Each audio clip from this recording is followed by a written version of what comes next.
नमस्कार, मैं हूं राहुल शर्मा। आप देख रहे हैं SP9 न्यूज। स्वागत है आप सभी का आज की बड़ी खबर में। और बड़ी खबर की शुरुआत चुनाव से। जी हां, चुनावी तारीखों की घोषणाएं हो चुकी हैं, चुनावों की तैयारियां शुरू हो रही हैं। समाजवादी हो, कांग्रेस हो, बीजेपी हो, तमाम राजनीतिक पार्टियां चुनाव जीतने के लिए हर तरह के सियासी हथकंडे को अपना रही है।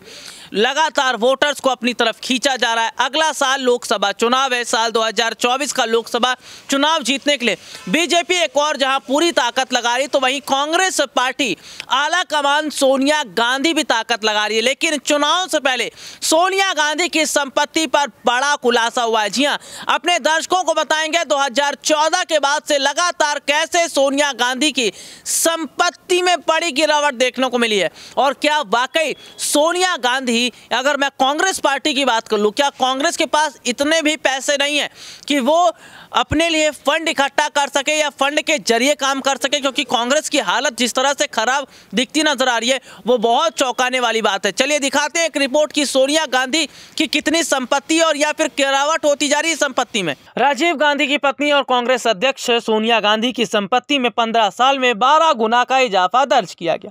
भले ही राहुल गांधी और प्रियंका गांधी के हाथों में कांग्रेस की कमान थमा चुकी सोनिया इन दिनों राजनीति में बहुत सक्रिय ना हो, लेकिन सोनिया गांधी की प्रॉपर्टी के ग्राफ में तेज चढ़ान नजर आता है। सोनिया के पास अपना खरीदा ना घर है ना कार है। 2004 से 19 के बीच चुनाव आयोग को पेश की गई संपत्ति ब्यौरे के आधार पर बताया जाता है कि सोनिया की संपत्ति में बढ़ावट हुई है। माना जाता है संपत्ति में 15 साल में 12 गुना का इजाफा दर्ज किया गया है। भले ही राहुल और प्रियंका के हाथ में कांग्रेस की थमान वो सौंप चुकी हों, लेकिन अगर देखा जाए तो जिस तरीके से सोनिया गांधी की संपत्ति बढ़ रही है, बहुत बड़ी बात है। 2004 से 19 के बीच चुनाव आयोग को पेश की गई संपत्ति ब्यौरे के आधार पर बताया जाता है सोनिया ने कब इनकी संपत्ति में इजाफा। सोनिया गांधी के 2019 में चुनाव आयोग को पेश किए गए संपत्ति के हलफनामे में उनकी संपत्ति करीब 12.25 करोड़ रुपए के आसपास है। 2004 के संपत्ति ब्यौरे से तुलना करें तो करीब 12 गुना उनकी संपत्ति में इजाफा हुआ। 4 लोकसभा चुनाव के इनकम एफिडेविट के अनुसार सोनिया गांधी 2004 में करीब 85,68,694 रुपए थी। 2009 में सोनिया की संपत्ति 1,37,94,768 रुपए की हो गई थी। 2014 में सोनिया गांधी की संपत्ति में 8 करोड़ रुपए का इजाफा हुआ और कुल संपत्ति में करीब 9,28,95,288 रुपए पहुंच गए। 17 से 28 संपत्ति बढ़ने का ग्राफ नीचे को आने लगा और 2014 से 19 के बीच सोनिया की प्रॉपर्टी में सिर्फ 2.53 करोड़ का इजाफा हुआ। 2019 ने चुनाव आयोग को सोनिया गांधी ने 11 करोड़ 82,63,916 रुपए की संपत्ति का ब्यौरा दिया। सोनिया गांधी के पास सोने चांदी के अलावा कई बॉन्ड हैं और एग्रीकल्चर जमीन है। इन सबसे ही इनकी कमाई बढ़ती है, जैसा कि हलफनामे में बताया जाता। सोनिया गांधी के पास 88 किलो चांदी है, वही सोना 1267.30 ग्राम है। सोनिया गांधी ने अपना PPF अकाउंट भी खुलवाया है, जिसमें 72,25,414 रुपए जमा है।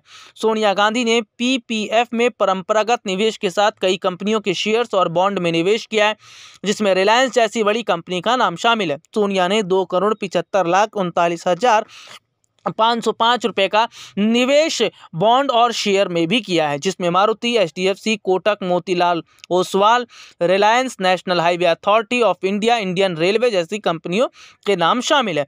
सोनिया गांधी के पास दिल्ली में अपना घर नहीं है, लेकिन एग्रीकल्चर लैंड जरूर ली है। दिल्ली के डेरा मंडी गांव में उनके नाम पर 3 बीघा जमीन है, जिनकी कीमत 5,88,81,813 रुपए है। जबकि दिल्ली के महरौली के पास सुल्तानपुर गांव में 12 बीघा जमीन सोनिया के नाम पर है, जिसकी कीमत 1,40,79,980 रुपए है। सोनिया गांधी को पूर्व PM राजीव गांधी की पेंशन के साथ सांसद का भत्ता भी मिलता है।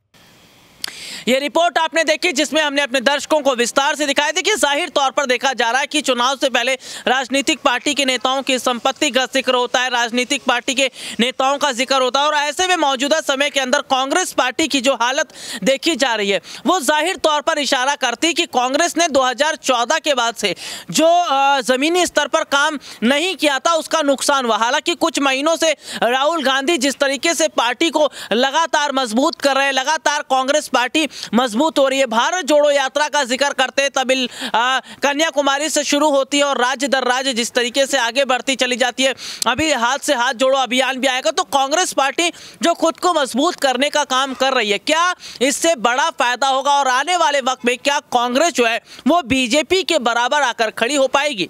आज के लिए इतना ही, आपसे फिर दोबारा मुलाकात होगी, तब तक के लिए इजाजत दीजिए, नमस्कार।